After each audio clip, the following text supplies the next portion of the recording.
Qu'entendez-vous par là? Non, tout va mal partout. La France, aujourd'hui, se prépare un destin de Bangladesh. Il faut le dire en vérité. La France, en somme, n'est plus un grand pays. De toute façon, l'argent, on va en trouver. Où par exemple, en baissant l'immigration. Il faut leur dire la vérité. Mais il faut leur dire la vérité aux Français. C'est pas l'Afrique qui a besoin de la France, c'est la France qui a besoin de l'Afrique. En Europe, il n'y a plus grand-chose.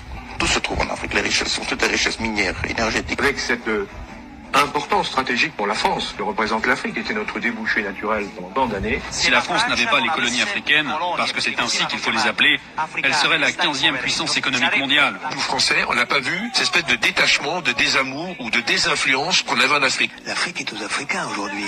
Exactement. Le problème, c'est qu'il n'y aura pas de matière première pour nous.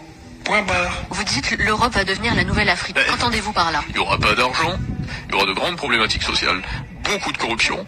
Ça rappelle l'Afrique, tout ça. On n'a plus rien, on n'est plus rien. L'Europe sans l'Afrique, il n'y aurait plus rien. C'est l'avenir de l'Europe, l'Afrique. Il y a tout un tas de trucs que vous n'aurez plus, parce que vous ne pouvez pas l'acheter, quoi. Vous n'avez pas le pouvoir d'achat. Une grande partie de l'argent qui est dans notre porte-monnaie vient précisément de l'exploitation, depuis des siècles, de l'Afrique. Mais maintenant, le franc CFA va être défait.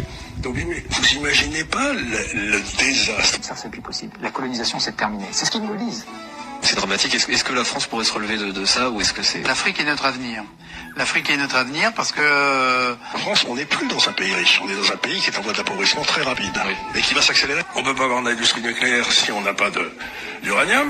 Et on a perdu le Niger. Faut-il quitter la France avant 2030? Je crois qu'on a oublié de nous dire merci. C'est pas grave, ça viendra avec le temps. L'ingratitude, je suis bien placé pour le savoir, c'est une maladie non transmissible à l'homme. Mais je le dis pour tous les gouvernants africains qui n'ont pas eu le courage, vis-à-vis de leurs opinions publiques, de le porter, aucun d'entre eux ne serait aujourd'hui avec un pays souverain si l'armée française ne s'était pas déployée dans cette région. Mais personne n'a intérêt à ce que l'Afrique se développe trop. Parce que si elle se développe demain, imaginons que l'Afrique développe son industrie, comme l'a fait la Corée du Sud, un pays qui était, il y a 60 ans, aussi pauvre que le Mozambique.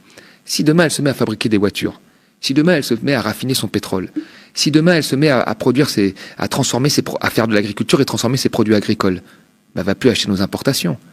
Et donc, on n'a pas intérêt à cette situation. On n'a pas intérêt.